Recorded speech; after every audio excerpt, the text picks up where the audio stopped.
দাদা, প্রায় দীর্ঘ 3 বছর ধরে 100 দিনের কাজ বন্ধ ছিল, যার জন্য স্থানীয় মানুষদের পেটের টানে ভিন রাজ্যে পাড়ি দিতে হতো। এই হাইকোর্ট সুপ্রিম কোর্টকে অর্ডার দিয়েছে, ইতিমধ্যে একটা মানুষ আশার আলো দেখছে। কি বলবেন, এটা কেন এতদিন ধরে বন্ধ ছিল, কি বলবেন?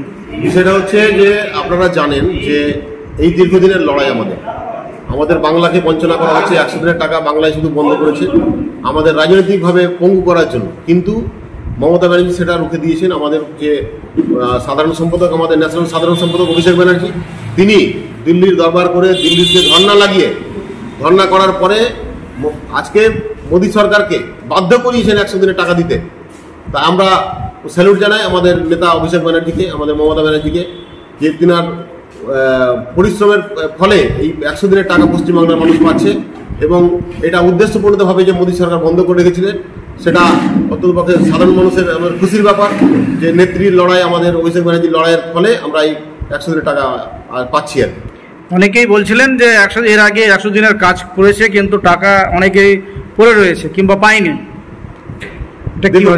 বিষয়টা হচ্ছে যে কেউ যারা কাজ করেছেন তিনাদের যদি বৈধ কাগজপত্র অবশ্যই থাকে, তো সেটার টাকা ওরা অবশ্যই পাবে।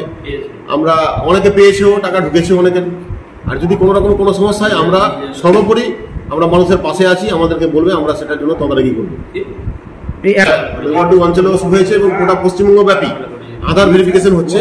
আমরা দেখেছি একটা লিঙ্কের মাধ্যমে, আইডি নাম্বার দিয়ে লিঙ্কের মাধ্যমে আধার ভেরিফিকেশন হচ্ছে।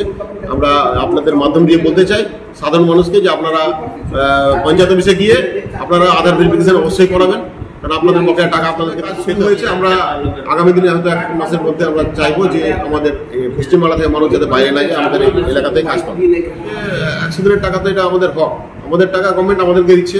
কেন্দ্রীয় সরকার উদ্দেশ্যপূর্ণভাবে বন্ধ করে রেখেছিলেন, সেটা হয়েছে আমাদের হক, আমরা ফিরে পেয়েছি আমাদের মমতা ব্যানার্জি বা অভিষেক ব্যানার্জির মাধ্যম দিয়ে। আমরা অসংখ্য ধন্যবাদ জানাই এবং সাধারণ মানুষ প্রচুর উপকৃত পাবো।